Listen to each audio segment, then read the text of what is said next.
bifadhu gorsiti koon qabdu ila jaalle uffatu sport jettu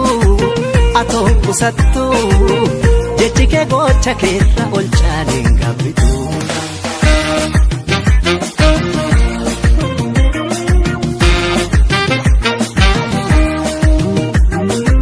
Irko jaalala kooti jedheen bultina taata fedheen wajjin fuula na jedheen si filadhee biiltoo jireenyaa taana jedheen wajjin imala fedheen miidhamuu koo dagadhee si gorbadhee gorsi siif abaarsa gurra jala sin darbu lolli siif wal'aansa kan jaalala daddarbu dhaba hubannootu gufuu jaalala ta'a. Arraba cabuutu summi jaalala fe'a cabala felleeni wallaalu ilkee arrabaan fayyadu.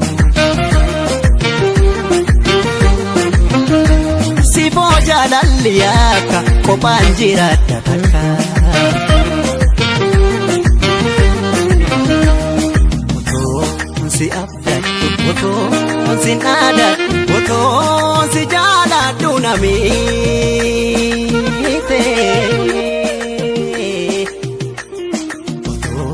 Si kunuunsu ofiitti si aansu arraba naadaan teenamii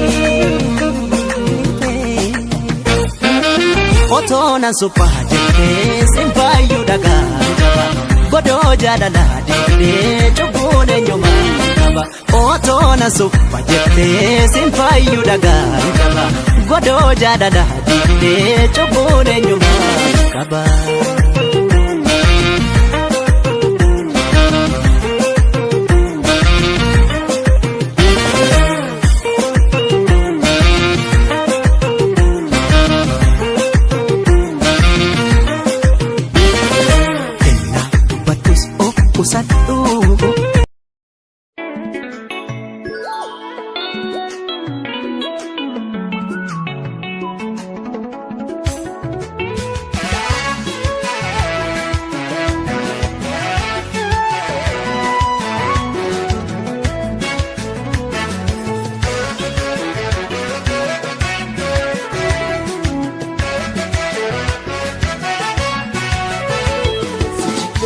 Jalan jedu wana fani singon sufani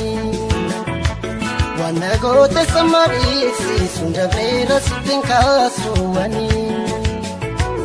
angaran ko bitte bata ini mandan kabane sufani ucha keni sinabarre rabtu kenan agesi sini gara tubeka salilat jebenka sakora bitweka paredat jebenka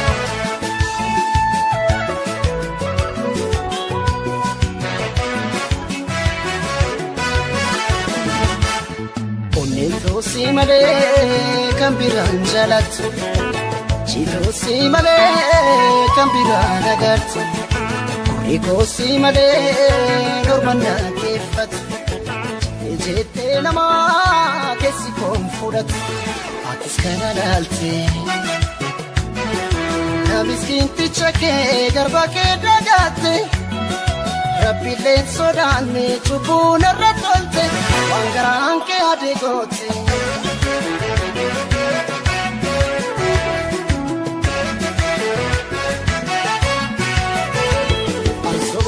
jalan jedu berdoa sansiti madafan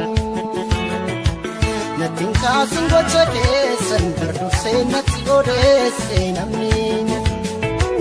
karena tur manage nani dafakalat tufan kusani kanam balese kisa koku barracha lawani gara tubeka salilat jebenka Sundan da bubeka, paredat jebenka, durafis rabibeka, paredat jebenka,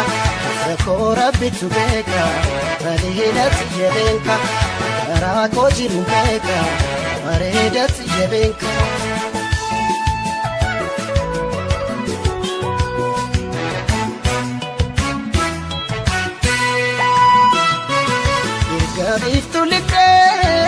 piqee maal baasa Famanaan jettus dhibibaan harcaasa garaan koon fayyuu